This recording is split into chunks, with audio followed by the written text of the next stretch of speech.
শুনছিলেন ইংরেজি খবর ঢাকা থেকে রিলে করে শোনানো হলো। বাংলাদেশ বেতার সিলেট। এখন স্থানীয় খবর। আসসালামু আলাইকুম।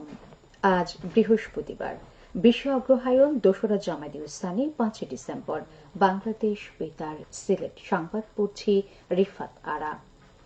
সারা দেশের মতো সিলেটেও আজ পালিত হবে গণতন্ত্রের মানসপুত্র হোসেন শহীদ সোহরাওয়ার্দীর ৬১তম মৃত্যুবার্ষিক। ১৯৬৩ সালের এই দিনে তিনি লেবাননে মৃত্যুবরণ করেন। তিনি ব্রিটিশ শাসনামলে ভারতের মুসলিম সম্প্রদায়ের অধিকার সমুন্নত রাখার জন্য অত্যন্ত গুরুত্বপূর্ণ ভূমিকা পালন করেন।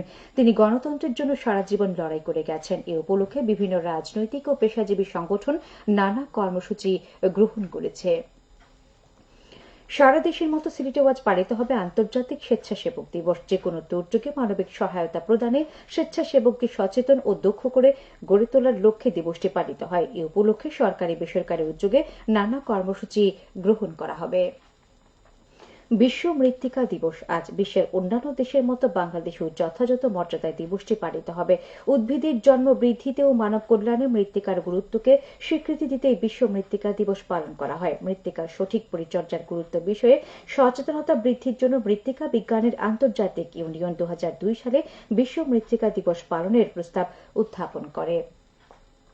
পরে জাতিসংঘের বিশ্ব খাদ্য সংস্থার অনুমোদন লাভের পর প্রতি বছর ৫ ডিসেম্বর বিশ্বব্যাপী দিবসটি পালিত হয়। বিশ্বের সব দেশে সুস্থ মৃত্তিকার সুফল লাভে উৎসাহিত করতে এই দিবস পালন করা হচ্ছে।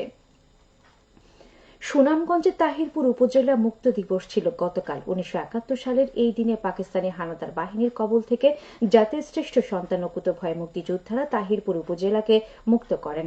দিবসটি যথাযোগ্য মর্যাদায় পালনের লক্ষ্যে উপজেলা প্রশাসন ও মুক্তিযোদ্ধা কমান্ডের উদ্যোগে দিনব্যাপী বিভিন্ন কর্মসূচির আয়োজন করা হয়। এদিকে সিলেটের কানাইঘাট উপজেলা মুক্ত দিবস ছিল গতকাল। ১৯৭১ সালের এই দিনে পাক হানাদার বাহিনীকে প্রতিহত করে মুক্তিযোদ্ধারা কানাইঘাট উপজেলাকে মুক্ত করেন।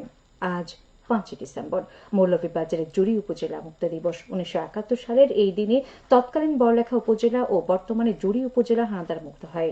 দিবসটি উপলক্ষে সরকারি বেসরকারি উদ্যোগে নানা কর্মসূচি গ্রহণ করা হয়েছে। কর্মসূচির মধ্যে রয়েছে বিজয় র্যালি, শহীদ বেদিতে পুষ্পস্তবক অর্পণ ও আলোচনা সভা। সিলেট সিটি কর্পোরেশনের নবনিযুক্ত প্রশাসক ও সিলেটের বিভাগীয় কমিশনার খান মোহাম্মদ রেজাউন নবী বলেছেন, জন আকাঙ্ক্ষা পূরণ করাই প্রজাতন্ত্রের কর্মচারীদের কাজ। তাই কোনোভাবেই জনগণের আশা আকাঙ্ক্ষা পদদলিত করা যাবে না।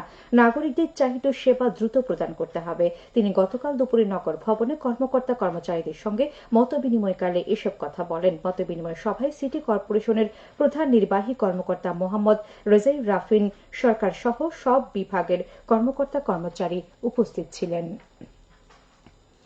সিলেট বিভাগে গত নভেম্বর মাসে ২৯টি সড়ক দুর্ঘটনায় ৩২ জন নিহত ও ৩৪ জন আহত হয়েছেন।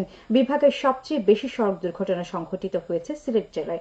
নিহতের মধ্যে বেশিরভাগই মোটরসাইকেল চালক ও আরোহী। নিরাপদ সড়ক চাই সিলেট বিভাগীয় কমিটি গতকাল এক প্রতিবেদনে এই তথ্য প্রকাশ করেছে।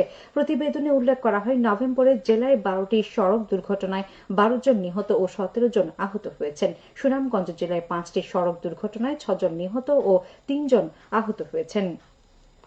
মৌলভীবাজার জেলায় ৭টি সড়ক দুর্ঘটনায় ৮ জন নিহত ও ৯ জন আহত হয়েছেন এবং হবিগঞ্জ জেলায় ৫টি সড়ক দুর্ঘটনায় ৬ জন নিহত ও ৫ জন আহত হয়েছেন।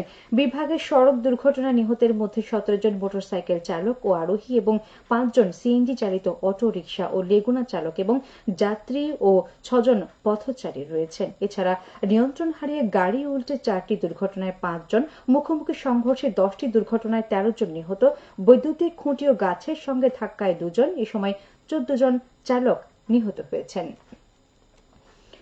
সিলেট ওসমানী আন্তর্জাতিক বিমানবন্দরে দুবাই থেকে আসা বাংলাদেশের বিমানের একটি ফ্লাইট থেকে ১১ পিস স্বর্ণের বার জব্দ করেছে শুল্ক গোয়েন্দারা।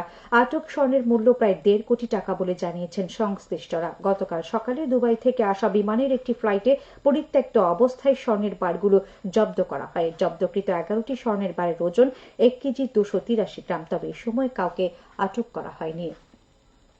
খেলার খবর। ক্রিকেট।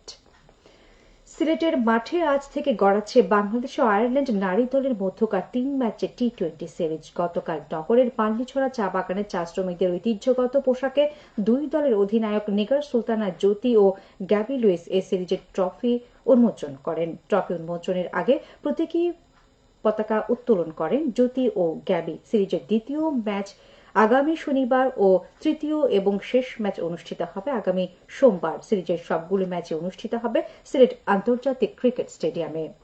সবশেষে আবহাওয়া। আজ বেলা 1টা পর্যন্ত পূর্বাভাসে বলা হয়েছে সিলেট সহ পার্শ্ববর্তী এলাকার জন্য কোনো সতর্ক বাণী নেই এবং কোনো সংকেত দেখাতে হবে না। আজ সিলেটে সূর্যোদয় হয়েছে 6টা 23 মিনিটে এবং সূর্য অস্ত যাবে সন্ধ্যে 5টা 3 মিনিটে। সংবাদ শেষ হলো। আমাদের পরবর্তী স্থানীয় সংবাদ প্রচারিত হবে দুপুর 1টা 5 মিনিটে।